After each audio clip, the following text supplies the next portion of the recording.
Yo, welcome back to KAMMA. I'm Khalil Deal. Mandio. And we are KAMMA. We are about to talk about UFC 309, which is going to be taking place at the Madison Square Garden in New York. We got John Jones, the return, versus Stipe Miocic for the main event. But we're going to talk about our early predictions for the prelims. And we'll start off with going through who's in the prelims. We got Veronica Hardy versus Eduarda Moura. Then we got Oban Elliott versus Basil Hafez. Then we got Mickey Gall versus Ramiz Brahimaj. Marcin Tibura versus Jonathan Denise. Jim Miller versus Damon Jackson. Chris Weidman versus Eric Anders. And the main event of the prelims, Jonathan Martinez versus Marcus McGee. So as usual, we're going to start it off with the ladies. We started off with the Andy O. Who you got in this one, man, with Veronica Hardy and Eduarda Moura? Yeah, here I'm going to have to go with Veronica Hardy. Again, I've been picking her since she came back to the UFC under the tutelage of I always say Jeff Hardy, of Dan Hardy. I think she's more well-rounded. She's faster than Eduarda Moura. I think she's way better than the earlier version of herself that used to fight in the UFC before. That's where her losses came from. And here, an interesting thing about Eduarda Moura is that she's been missing weight all over the place and in her previous fights. So she's going up in weight here. And she's going to try and take Veronica Hardy down. And I think Veronica Hardy's grappling is good. It's well-rounded overall, offensive and defensively. I think she's going to be able to keep Eduarda Moura off her. I think she's going to be able to use her lateral movement better. I don't think Moura's striking is that good. If there was any hype on Moura before, I think that's over. So give me Veronica Hardy by decision. All right, nice, man. I have to agree with you in this one here. Although I do think Eduarda Moura is very good at grappling. Her takedowns are pretty damn good. But I'm going to go with Veronica Hardy here as well. Now, Eduarda Moura is going to have a 2-inch height advantage and a 2-inch reach advantage. Moura is not really the best at striking, though. She's mostly a grappler and a jiu-jitsu type of fighter. Like her last fight against Denise Gomez, she got down 5 takedowns in that fight, but Denise Gomez was just piecing her up on the feet, just mashing her up, landing more strikes, way more strikes actually, and was just dominating in the striking. Also had more damage on her. Eduarda was able to take her down, but Denise got right back up. And that's why she lost that split decision, because the judges in that one counted damage and strikes more than takedowns. Now, Eduarda is good at takedowns, but she didn't do anything really with it. She takes down her opponent, slams her on the ground a couple of times, gets on top, but doesn't really do any damage. With the fight against Montserrat Ruiz, she did manage to do damage. She took her down, but Montserrat Ruiz was so much smaller than her. She was tiny, and she was just getting dominated on the ground by Eduarda. But in this case now, Veronica's almost her height there, only a 2-inch height difference there. Hey, don't forget, she was also missing weight against these smaller girls. So yeah, and then so she was able to dominate that way. Veronica Hardy, though, much better striker on the feet. She's going to definitely be better than Eduarda. Eduarda, like I said, didn't look good on she had like a really low amount of strikes in that fight against Denise Gomez. And I could see Veronica Hardy getting a lot more strikes landed, throwing way more. She's good on the feet. Also, when she gets taken down, Veronica gets right back up. Also, she's good at reversing. We saw the fight against Jamie Lynn Horth a couple of times where Jamie Lynn Horth actually got her down. Veronica was able to get back up. Also, one time, Jamie Lynn Horth threw a kick at her. Veronica Hardy caught the kick and took her down with that. Also, the fight against Juliana Miller. We saw Juliana Miller the whole fight trying so hard to take down Veronica Hardy. Took her down a couple of times and then got reversed and then ended up being on the bottom and Veronica was on top. A couple of times that happened. Then Veronica ended up getting a takedown of her own. So she's very good at takedown defense. She's good at reversing the takedowns. I got to go with Veronica Hardy here to get the win by decision. Although Eduarda is kind of dangerous on the ground, and I'm worried about it, but I think that Veronica could fend off enough takedowns to get the win here and get more damage in the striking. All right, so we're both in agreement here.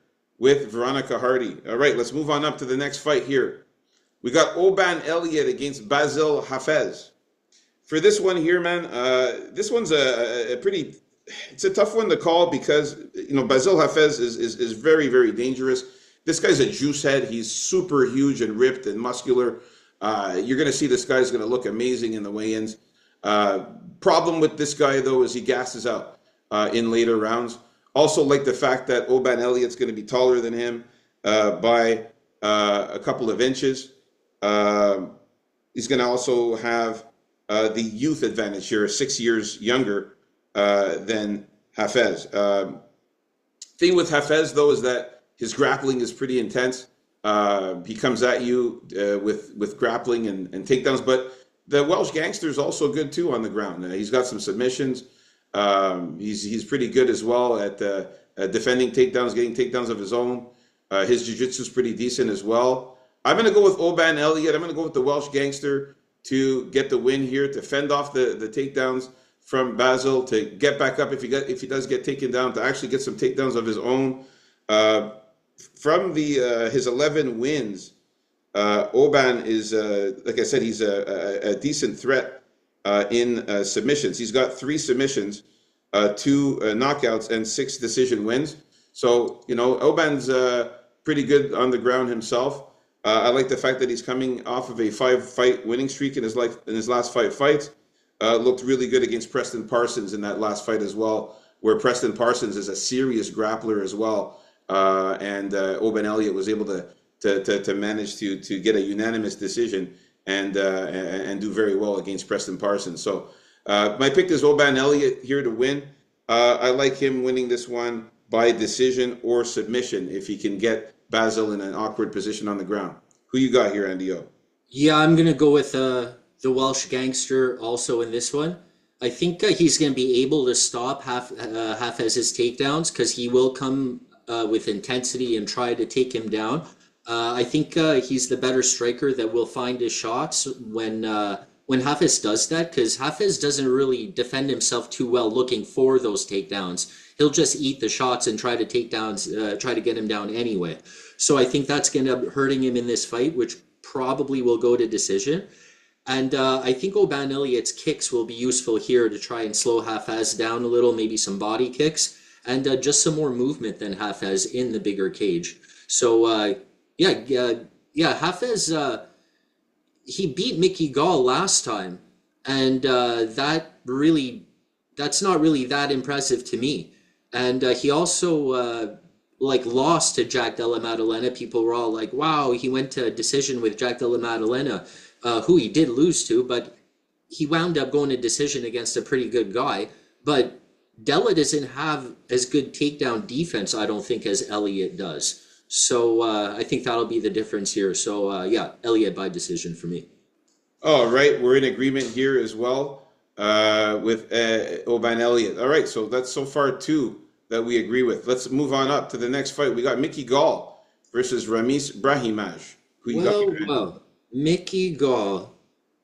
What a surprise to see him back at another pay-per-view. Just like I predicted, remember? I'm not even going to bother counting what pay-per-view this guy's at now. He's Mr. Pay-per-view as far as I'm concerned. And, wow, this fight is a real 1-900 gambler fight, I think. I think Brahimaj will have more energy. I think if he mixes it up well, I think it's possible that he finds the sub, because that's where most of his wins come from. All of his wins. All of his wins, yeah. I know that Mickey Gall is a grappler first, a jiu-jitsu guy first. He's been looking better on the feet, and maybe that'll make him fall more in love with his feet and leave more to be desired when it comes to his work there on the ground. But I don't really see a finish in this fight. I think Brahimaj will try for a ton of subs. Hopefully he'll be careful enough to avoid Mickey Gall's better boxing, I suppose. But not by much. These are pretty even guys. So despite the fact that he's facing Mr. Pay-Per-View here, I'm still going to have to go with Brahimaj to get the win by decision. All right, man. So I just can't pick Mickey Gall, man. Yeah, in this one, it's tough to pick a guy who's lost 4 of his last 5 fights. He's also 7-6. One of the things, though, that we have to mention, though, about Mickey Gall is that he's fought some very good competition. Basil Hafez, we just talked about him. He lost to him in his last fight by unanimous decision, and Basil Hafez is a really good grappler and very, very big and strong. Lost also to Mike Malott by knockout. Mike Malott, we've seen how good he was in the last card, in the Canadian card there. He didn't look. I don't know, man. That's. And lost to Alex Morono. He lost to Mike Perry. So he's fought a lot of guys. Jordan Williams is the only guy he beat in the last 5 fights, though, which is not very impressive. But Brahim, though, on the other hand, this guy has fought a couple of decent guys. Max Griffin, Sasha Palatnikov, Court McGee, Michael Gilmore, and Themba Garimbo. Themba Garimbo probably being the best guy there out of these guys that he's fought. Now, Brahim is actually fights out in New York, which is going to be a little bit to his advantage, as this fight is in New York, so he's going to be a hometown here advantage for him. Well, he's from New Jersey, making golf, so. Yeah, that's true. He's from New Jersey, so I mean it's close by, but I think the fans might be liking Ramiz a little bit more there in that case, but I don't know. It's really tough to go with who to pick in this one, man. I want to go with Ramiz Brahimaj. Definitely in the betting, when we get to that on Friday, the submission prop for Brahimaj is a no-brainer there. The guy's all of his 10 wins are by submission. I'm going to give a tiny slight lead to Mickey Gall, only because the guy he's fought the better fighters. I think he needs to win this one. Otherwise, he's out. I mean, this guy's coming off a 3-fight losing streak. I also like Mickey Gall's grappling. He is very good at grappling and takedown defense. I don't know if Ramiz is going to be able to dominate on the ground here when Mickey Gall also has submissions as well. It's going to be Ramiz on the feet is really, he has no striking at all. Okay, that's one thing to remember. Ramiz Brahimaj has 0 striking. He cannot strike. He's a guy that immediately goes for takedowns, immediately tries to sub you. So Mickey Gall is going to be the better guy on the feet. Okay, he's got much better striking and boxing, as well as he can mix up the grappling. He has 6 submissions of his own, Mickey Gall, out of his 7. Out of his 7 wins. Yeah, he's got 6 submissions and 1 decision win. So, the guy's a submission specialist himself, which is why I think it's going to clash between these two. Both of these guys are submission guys. Both of these guys are good grapplers. If the fight a lot of times stays on the feet when they have 2 grapplers going at it. So if it stays on the feet, Mickey Gall all the way. I have a slight lean to Mickey Gall winning this one by sub or decision. But you bet your ass I'm going to put a bet on Ramiz Brahimaj by submission with 10 subs if all of his wins are by submission. You know what I mean? So cool. It's a close one, man. It's a 1-900 gambler. Pick your poison. I think the odds are even in this one. So it's like, what do you want to do here, man? I'll go with Mickey Gall just because he's a bit more of a vet here. I'll just say bet on Mickey Gall to appear on a pay-per-view in 4 or 5 months from now. On the road to trying to get on that winning streak, I hear you, man. Yeah, it's true. He always winds up on a pay-per-view. Probably in his contract, seriously. All right, so we're in disagreement with this one, but again, you pick your poison here. There's not much confidence in either guy, so it's a slight lean for Mickey Gall, not much confidence in it. All right, let's move on up to the next fight here. We got Marcin Tibura versus Jonathan Denise. In this one here, I'm going to stick with Jonathan Denise. I had this guy to win against Derek Lewis in that fight that got canceled last week. He was supposed to fight Derek Lewis. Jonathan Denise is the more powerful guy, I feel, out of between him and Marcin Tibura. Tibura is also very good at grappling. He's going to have to take down Jonathan Denise and use his grappling in order to win here. But I don't think he does it, man. I think that Jonathan Denise is going to be fending off the takedowns. I think he's going to be a big guy to take down. I think he's going to have a hard time taking him down. He's the younger guy, too. He's going to be a bit taller. I like Jonathan Denise to the the fight always starts on the feet, man. So if he lands something hard on Tibura, I think he could hurt Tibura there. We've seen Tibura get knocked out by Tom Aspinall. I think that Jonathan Denise could knock him out if he lands a hard punch. He's got to keep the fight standing though. So I'm gonna go with Jonathan Denise to get the knockout. Yeah, Tibura is your like working man heavyweight. He does have to try and take Denise down. Uh, if he does that, he could potentially sub out Denise right away because I don't know how many skills Denise has down there, and he hasn't been really taken down all that much. But I did notice that Austin Lane took him down. And I did notice that Williams took him down. Williams only Oh yeah, tried to take him down once, actually, believe it or not, and that was late in the fight where he already lost the fight pretty much. I don't know why he didn't try to take him down before. So that's really the only worry here. But Tabura doesn't look that good coming in. He's not going to shoot a double leg or anything like that. It's going to be a sloppy takedown or maybe trip from in the clinch if he does get him down. yeah. But I think Denise is going to be able to keep him away. He knows that that's how Tabura is going to have to beat him. He's much better on the feet, has way more power, and it's the bigger cage this time. So I think that'll play more to Denitz's advantage.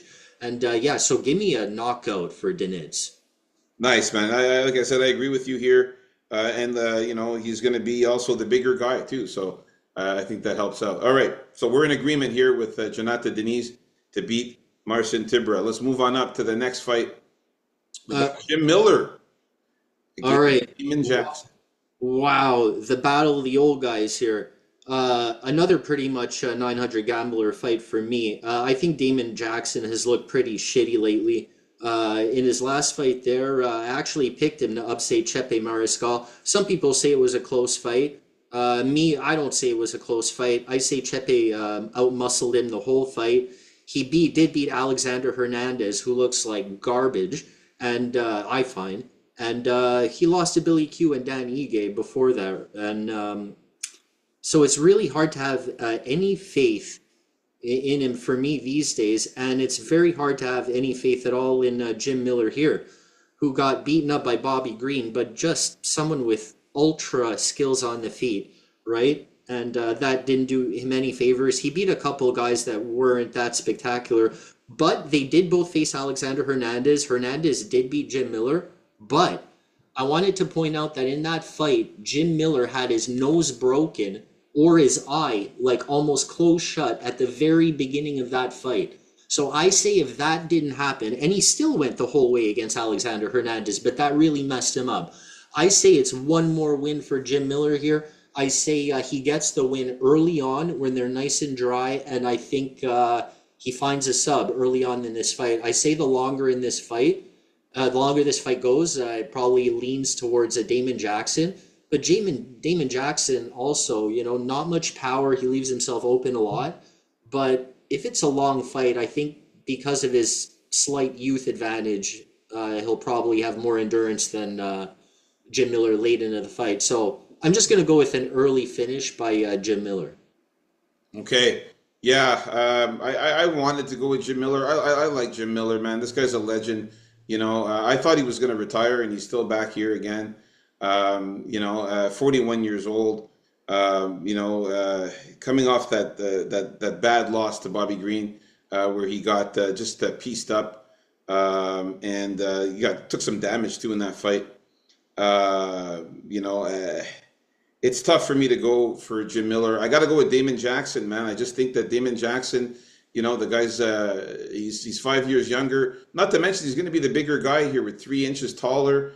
Damon Jackson, this guy's very, very relentless on the ground. He takes you down. He never stops taking you down. He leeches onto you. That's why they call him the leech, because he sticks to you like glue, takes you down, relentless, gets on your back, tries to get the body triangle. Until he exhausts himself. But yeah, he still tries when he's exhausted. Yeah, he's always going to try, and he fights for your money. He did come off that last loss to Chepe Mariscal. Chepe Mariscal is really good, though. Another good grappler, another good wrestler there. But he did get the win over Alexander Hernandez, who Jim Miller lost to. So I don't know about the MMA math there, but Alexander Hernandez was able to beat Jim Miller by unanimous decision, and And that, my boy Damon Jackson here was able to beat Alex Hernandez by split decision. So, you in know, that fight, Jim Miller lost that fight because early on in that fight, Jim Miller got hit in the you mentioned nose he got hard. hurt. I know. I understand that he got hurt there. But still, Damon Jackson's beaten guys like Pat Sabatini, another really good grappler, another good wrestler there, and a good submission guy. The losses he took to Billy Quarantino and Dan Ige, very good fighters there.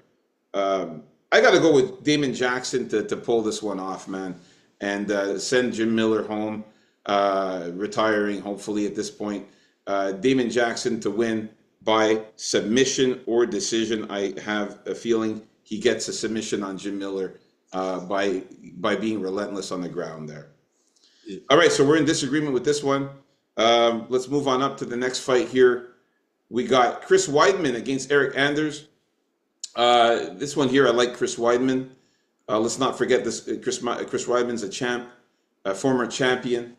If it wasn't for that leg injury, he would have been, he would have been killing it. We wouldn't even have this discussion. Eric Anders, man, the guy is also 37, so he's not that much younger than Chris Weidman.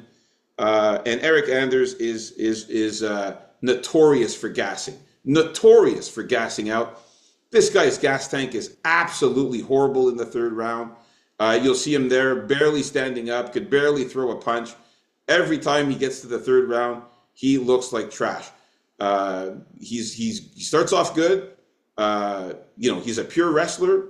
He's got some whooping shots, looping punches, and nothing that's very calculated. Chris Weidman, much better at striking for sure, much better at boxing. Good leg kicks for Chris Weidman as well, and all-around good fighter. I got to go with Chris Weidman, man. Even though he's the older guy by a few years, he looked amazing against Bruno Silva, where he beat him by decision. He blinded him in that fight. Yeah, there was a couple of eye pokes there. I remember that. Man, beating Eric Anders beating Jamie Pickett there, losing to Marc-Andre Barrio, and losing to guys like Jung Young Park and Andre Muniz. So, I don't know. I got to go with Chris Weidman. I think he's going to be better here. I think the reach advantage, too, for Weidman here. He's going to have a 3-inch reach advantage. He's going to be a little bit taller. I think he's just better on the feet, and I think he fends off Eric Anders' takedowns. What about you? Who you got? Oh, wow. But believe it or not, before, when Chris Weidman was getting knocked out left and right there, he was one of the most exciting fighters for me to watch because you really didn't know where that knockout would happen. And then he broke his leg. And then it was more, if he gets nicked in the leg, will it just snap in half? And that sort of took over from the knocking out part of Chris Weidman, but that never left. It just got taken over by the leg problems. So, look, back in Weidman's prime, he would have destroyed Eric Anders, no doubt about it. And Weidman right now, maybe 20% of what he used to be. I still think he has enough to beat Eric Anders. Nice. I think he's going to end up trying to rely on get back to what brought him the gold belt, work in the wrestling.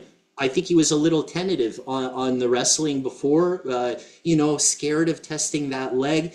He tested it out more when he fought Tavares there with the kicks and accepting some kicks from Tavares. So now I think is the time to test that leg more and actually get Eric Anders down and hopefully win with some top control. On the feet, I think it's kind of even. I don't think they're both really that great at striking. I do think Eric Anders will gas before Chris Weidman gasses. And, Chris Weidman has those dirty tricks, So maybe he'll stay away from the eye pokes this time, but maybe, a groin shot or two up against the cage, something like that to slow down Eric Anders even more. But if you remember that Bruno Silva fight, man, Weidman poked him in the eyes like 3 or 4 times during the fight and ended the fight with a double knockout eye poke to Bruno Silva. Double knockout eye poke. And I remember, he was flailing away, falling to the ground unconscious or blind. Was it even unconscious or was it blind? I don't know. but it really doesn't matter. I think Weidman will get that win finally in his hometown here. Eric Anders, I just never thought he had really what it took, man. He's a tough guy, but he never does that little bit extra to get him the win, I don't think. And a lot of that has to do with him gassing out. A lot of that has to do with him not being just at that next level. So, yeah, give me a Chris Weidman by decision. Yeah, I forgot to say how he's going to win. I got Chris Weidman also winning by decision. I think he's tough to finish there. Eric Anders, a tough guy there. I say knockout or decision. Knockout could happen when Eric Anders is all tired out and wobbling around in the ring with no energy. I think Weidman can maybe sock him one there and knock him out. All right, so we're in agreement there with that one. Let's move on up to the main event of the prelims. We got Jonathan Martinez against Marcus McGee. All right. In this one here, man, My turn here. uh, My turn, no? sorry, I thought it was mine. Okay, go ahead. Yeah, Jonathan Martinez here. I think McGee is slightly overrated, so we'll just start there.